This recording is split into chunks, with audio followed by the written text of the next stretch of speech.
All right, Whovians, welcome back for another deep dive. Back again. You got it. Yeah. And this time, Deeper. yeah, we're going deep. Deepest, yeah, into the world of Doctor Who, episode 12. Wow, we've been doing this a while. We have been doing this a while, and we're talking about something pretty exciting today, but also a little bit sad. Oh. Yeah, it's the untold stories of Doctor Who lost episodes, canceled plans, and what could have been. Oh, interesting. Yeah, so if you're new to the deep dive, welcome. Hit subscribe, catch up on the previous episodes. Lots to catch up on. There is. We cover a lot. Yeah. But today, we're going off the beaten path. Ooh, exciting. I like it. Into the stuff that almost was the paths not taken. Okay. The glimpses into a whole different Doctor Who universe. Like a parallel world. It really is. Yeah. Like looking through a cracked mirror, you see what is and what might have been. Exactly. Yeah. That's a whole other dimension to how we understand the show, I think. Yeah. So, let's start with a mystery. Ooh, a mystery. A mystery that's been haunting fans for decades. Okay, lay it on me. Lost episodes. Yes. Yeah, we're talking 97 episodes of classic Doctor Who. Wow. Completely gone, Vanished. erased. Like they never existed. It's almost unthinkable now, but back then, the BBC, they just didn't see the value.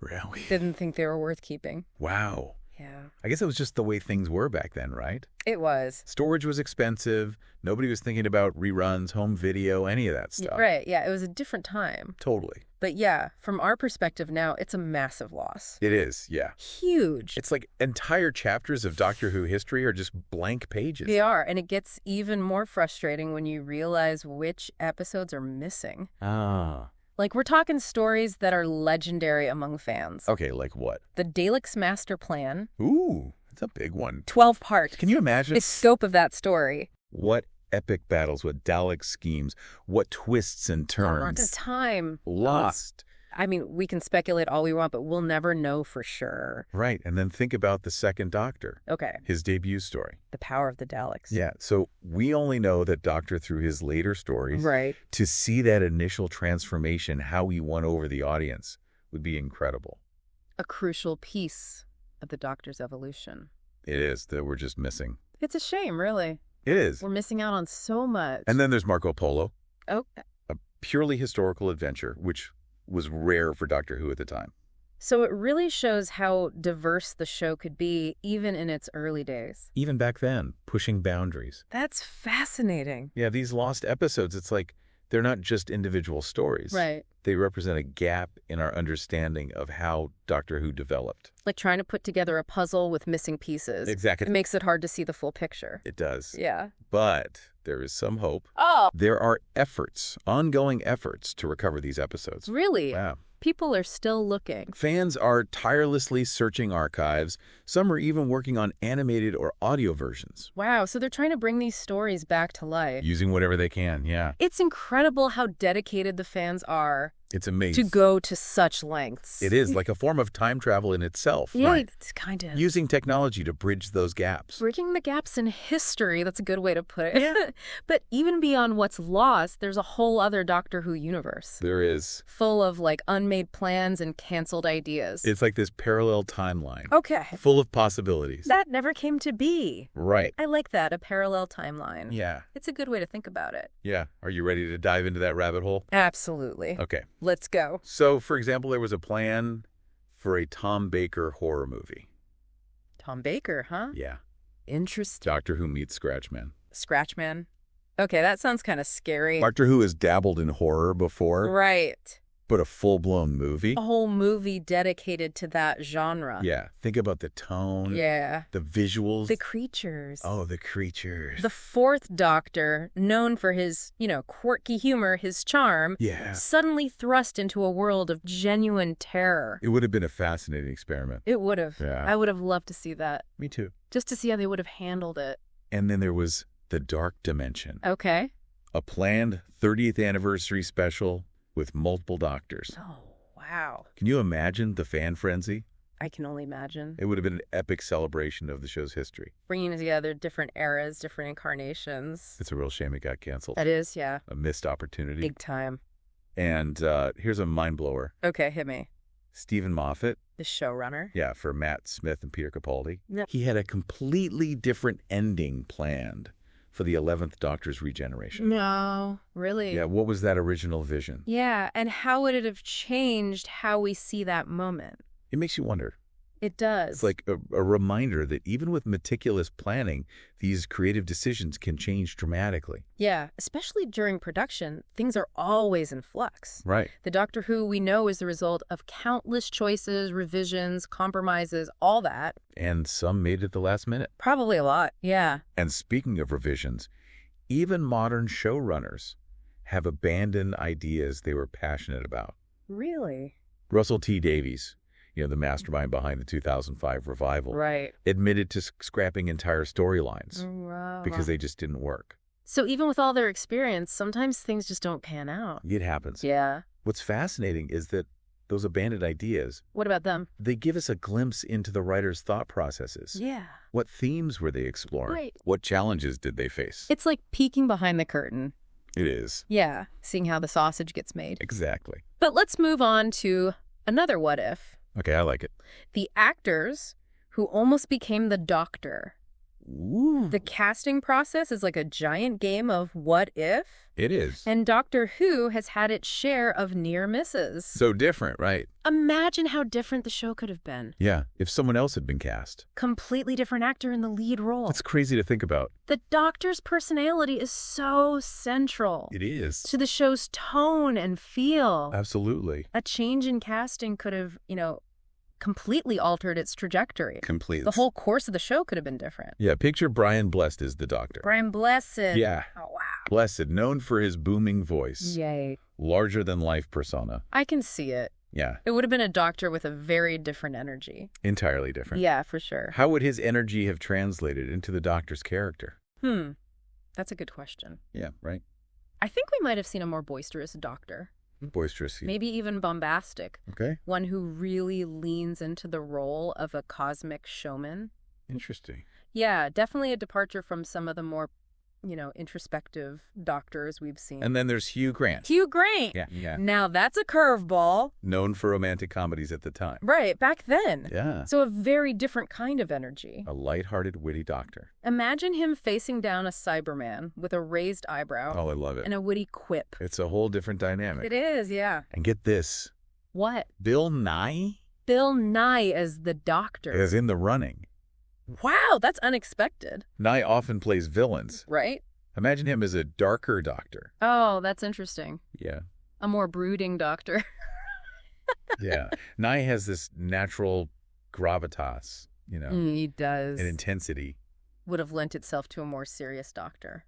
It would. Melancholy. Yeah. Even, I can see that Yeah. grappling with the weight of his responsibilities, the darkness he's encountered. Right. These alternate casting choices, they highlight how an actor's persona can shape our perception of the Doctor. I do. It really is a testament to the flexibility of the role. Absolutely. But we're not done with the what ifs. Keep them coming.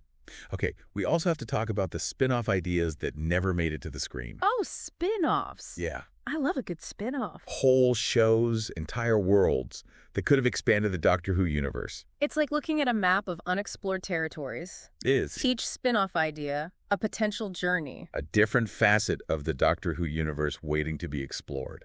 I like that. Waiting to be explored. For starters, there were serious talks about a Rose Tyler spinoff. Rose Tyler. Yeah, remember Rose? Of course, one of the most beloved companions. Traveling with the 9th and the 10th Doctors. Right.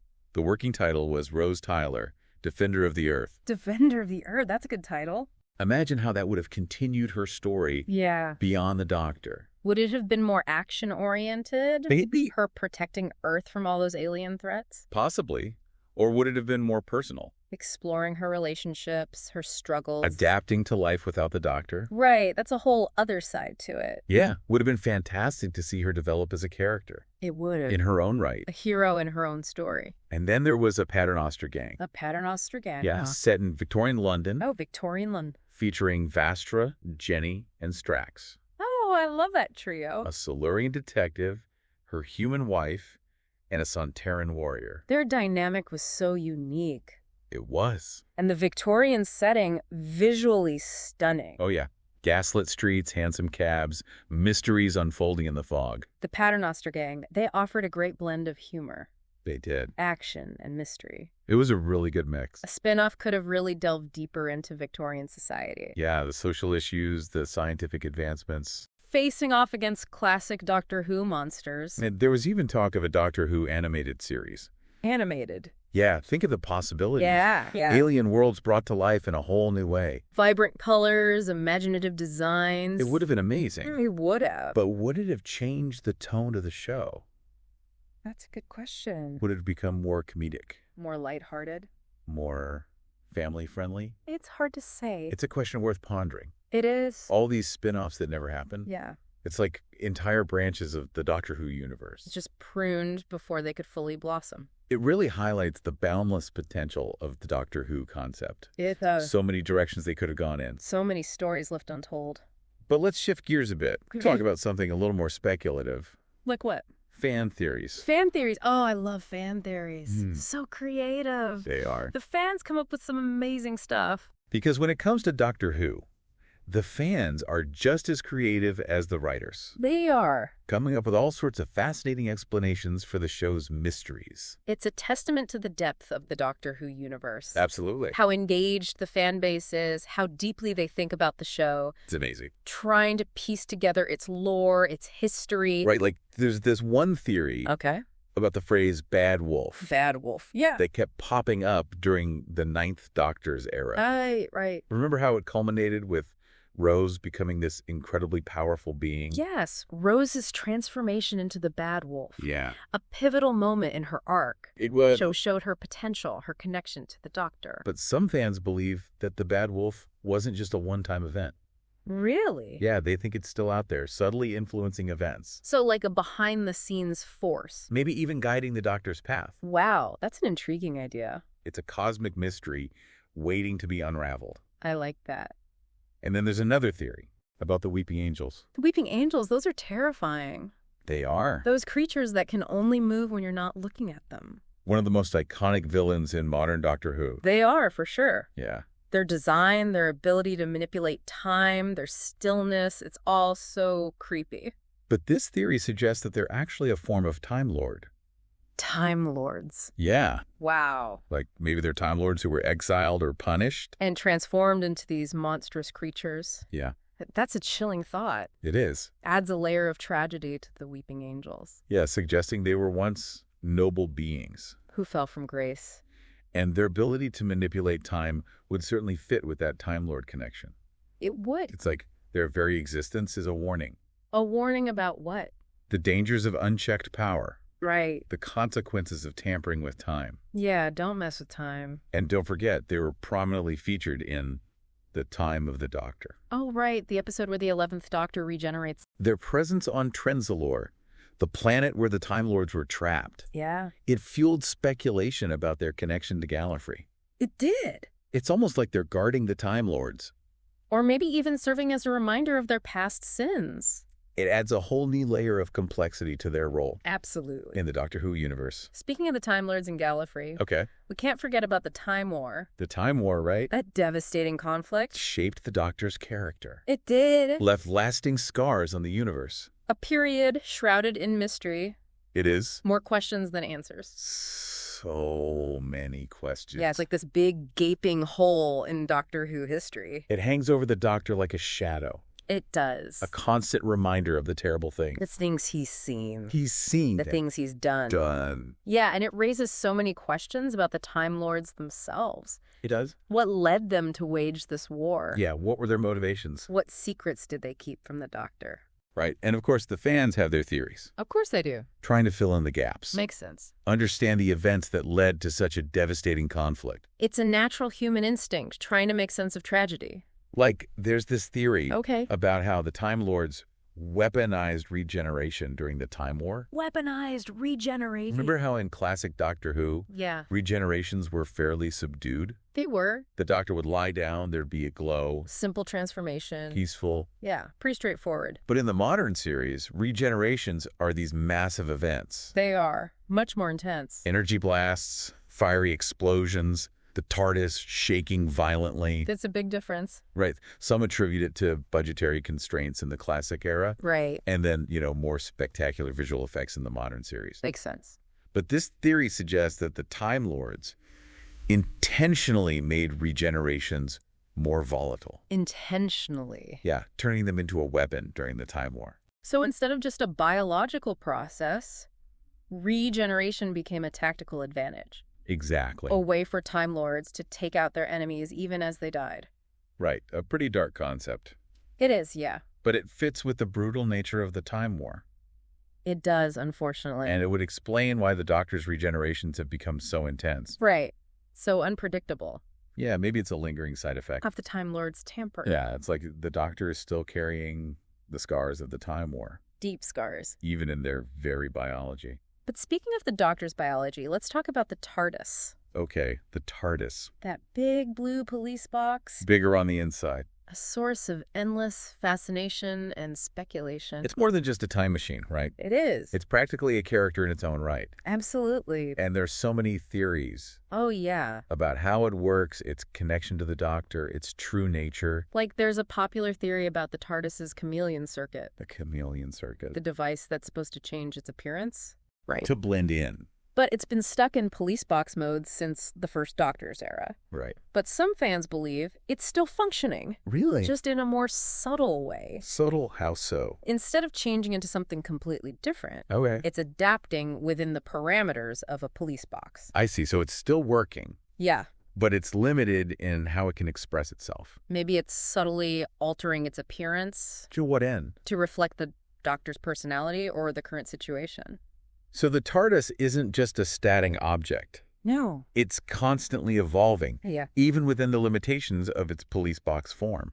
That would explain why the TARDIS has undergone so many minor cosmetic changes over the years. Right. The windows, the signs, the roof lamp. Yeah, they've all been altered slightly. But the overall shape remains the same. Right. It's like the TARDIS is a living being. It is, yeah. With its own unique personality. Adapting to its surroundings, to the Doctor's changing needs.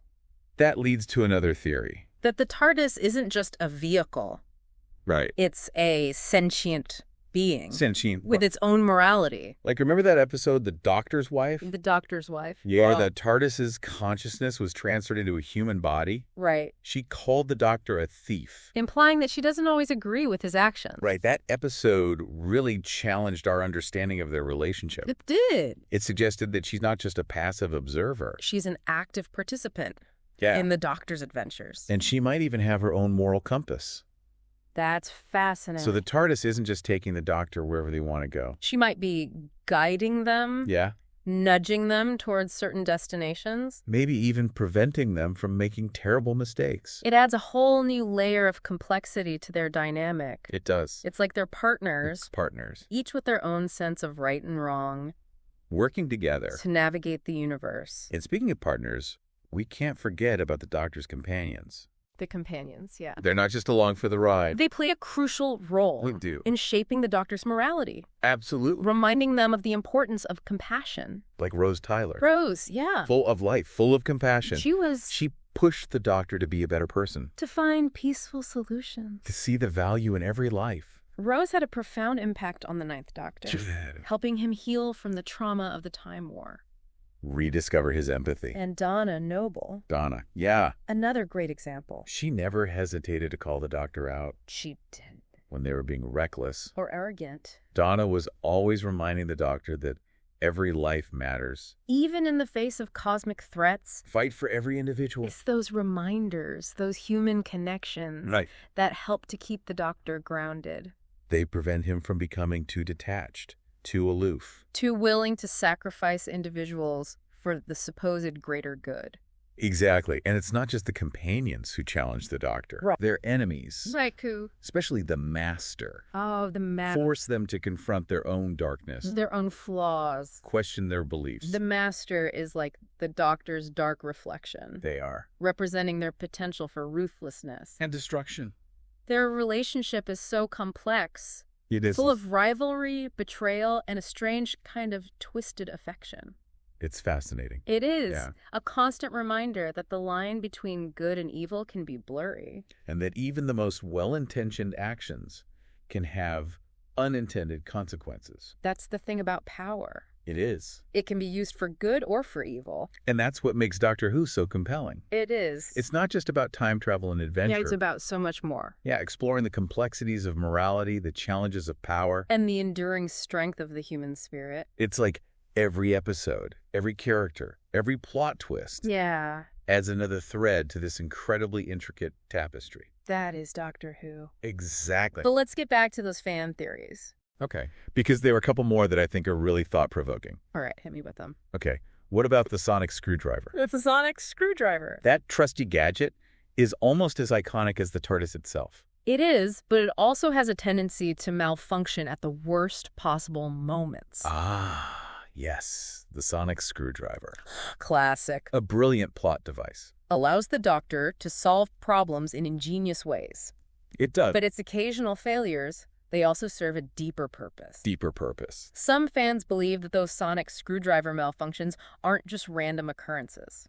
Okay, so what are they then? They see it as a commentary on the Doctor's reliance on technology. Interesting. It's like the sonic screwdriver is a crutch, Okay. and its breakdowns force the Doctor to be more resourceful. To think outside the box. Right? To use their intellect and ingenuity. Rather than relying solely on gadgets. I see. It makes you appreciate those moments when the Doctor has to MacGyver their way out of a situation. It does, yeah. Using their wit and whatever's at hand. To overcome the obstacle. It emphasizes that the true source of the Doctor's power isn't technology, It isn't. but their intelligence, compassion, and unwavering belief in doing what's right.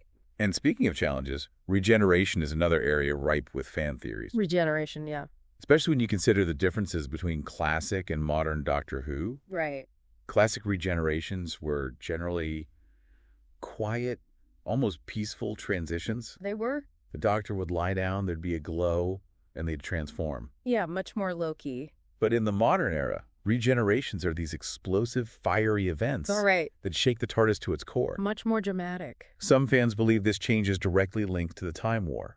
The Time War, again. The theory is that the Time Lords weaponized regeneration, Made it more volatile, dangerous. perhaps as a last-ditch effort to inflict damage on their enemies. So the Doctor's intense, unpredictable regenerations Yeah. could be a lingering side effect of the Time War's brutality. A physical reminder of the horrors they endured. Wow, that's heavy. It is. Adds a layer of tragedy to the Doctor's regenerations. Suggesting they're not just a biological process. But a consequence of the Time Lord's desperate actions. Right, it's a sobering thought. It is. But there's also a theory that offers a more optimistic perspective on regeneration. Okay. It involves the moment. The moment. Yeah, that sentient weapon the Doctor used to end the Time War. Right, the weapon with a conscience. It chose to help the Doctor find a better solution than genocide. That was a powerful moment. It was. Yeah. This theory suggests that the moment didn't just end the Time War. Okay. It also granted the Doctor a new regeneration cycle. A new regeneration cycle. A fresh start, more lives to live. That's a hopeful idea. It is. Implies that even after all the Doctor's been through, Yeah. there's still potential for renewal, for redemption. For continuing their mission to make the universe a better place. It reinforces the idea that Doctor Who, at its core, Yeah. is a story about hope About the enduring power of good. and the belief that even in the face of unimaginable darkness, Right. there's always a reason to keep fighting. And that message of hope, it resonates with viewers of all ages. It does. It's one of the reasons why Doctor Who has endured for so long, Absolutely. continues to capture the imaginations of fans worldwide. It's a timeless show. It is. It's a timeless message. As we wrap up our deep dive into the untold stories of Doctor Who, Yeah, I think it's clear that the show's legacy extends far beyond the episodes we see on screen. it does. The lost episodes, the canceled plans. The alternate casting choices They all contribute to the richness and depth of the Doctor Who universe. and the fan theories, the speculation, the endless what-ifs. They really show how deeply this show has touched people, Yeah, inspiring them to think critically, engage with the story. they get their own. Doctor Who invites us to imagine, to question, to explore. And to believe in the power of good to triumph over evil. It reminds us that even in the face of impossible odds, there's always hope. Always a reason to fight for what's right. And always another adventure waiting around the corner. So keep watching the skies, fellow Whovians. You never know when the TARDIS might appear. And who knows what incredible stories are yet to be told It really makes you think about the show in a whole new light. It does. Yeah, Makes you appreciate the layers, the complexity. absolutely. It's not just a simple sci-fi show. No, not at all. There's a lot going on beneath the surface. So much more to discover. And that's the beauty of Doctor Who. I think so. There's always something new to find, something new to think about. And that's why we love it. Exactly. Keep those sonic screwdrivers handy. And those imaginations running wild. That's it for this deep dive, Whovians. Thanks for joining us. See you next time for another journey into the world of Doctor Who. Until then, keep watching the skies.